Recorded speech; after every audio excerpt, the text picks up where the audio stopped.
បើចឹងតឡាការមុខដែកណាគេខ្លះ fan គាត់ហើយធ្លាប់គិតអត់ថាគាត់មានពិតឬគ្រាន់តែជារឿងដែលគេសម្ដែង开封有火报青天铁面无私辨忠奸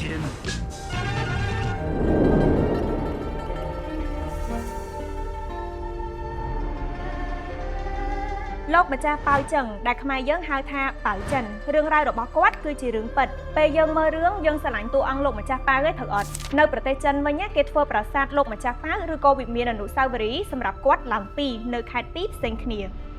ប្រាសាទទី1ស្ថិតនៅខៃហ្វឹងខេត្តហេណានសាងសង់ក្នុងរចនាបថស្ថាបត្យកម្មដ៏អស្ចារ្យនៃរាជវង្សសុងបង្ហាញពីរចនាសម្ព័ន្ធសាមញ្ញថ្លៃថ្នូរនិងសួនច្បារបុរាណ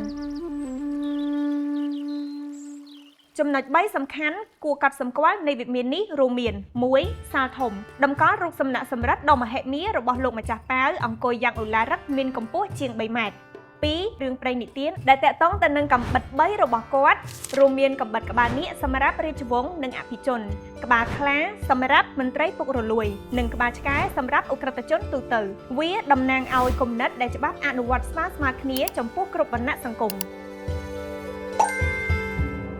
3កំណត់ត្រាប្រវត្តិសាស្ត្រសាលចំហៀងមានឯកសារប្រវត្តិសាស្ត្រសិលាចារឹកនិងវត្ថុតាំងបង្ហាញជារូបក្រមួនដែលបង្កើតឡើងវិញនៅសំណុំរឿងតុលាការដ៏ល្បីល្បាញបំផុតរបស់គាត់ប្រាសាទទី2ស្ថិតនៅហេហ្វៃខេត្តអានហ៊ុយជាស្រុកកំណើតដូនតានិងជាស្រុកកំណើតរបស់ប៉ៅចិនចំណុចសំខាន់រួមមានទី1មានរូបសំណាកអង្គុយធំមួយរបស់លោកម្ចាស់ប៉ាវកាន់ដំបងនិងប៊ិចទី2អណ្ដូងលៀនឈួនរឿងព្រេងក្នុងស្រុកអះអាងថាទឹកអណ្ដូងនេះមានរសជាតិផ្អែមសម្រាប់មនុស្សស្មោះត្រង់ប៉ុន្តែនឹងធ្វើឲ្យឈឺក្បាលឬជូរចត់ចំពោះបុគ្គលពុករលួយ3ច្បាប់គ្រួសារដ៏តឹងរ៉ឹងរបស់គាត់ភាពសុក្រិតដ៏ល្បីល្បាញរបស់គាត់បានចែងថាកូនចៅណាដែលប្រព្រឹត្តអំពើពុករលួយក្នុងពេលកាន់តំណែងនឹងត្រូវបណ្តេញចេញពីគ្រួសារបដិសេធក្នុងការបញ្ចុះសពក្នុងទីបញ្ចុះសពដូនតាទី4ចុងក្រោយនេះគឺជាភ្នូររបស់លោកម្ចាស់ប៉ាវជាចុងក្រោយក៏សូមអរគុណអ្នកទាំងអស់គ្នាសម្រាប់ការតាមដានទស្សនាវីដេអូមកដល់ចំណុចនេះហើយក៏សូមកុំភ្លេចជួយគាំទ្រ Channel Home Life តាមរយៈការជួយចុច Subscribe, Like ចុចសញ្ញាកណ្ដឹងនិង Share សូមអរគុណ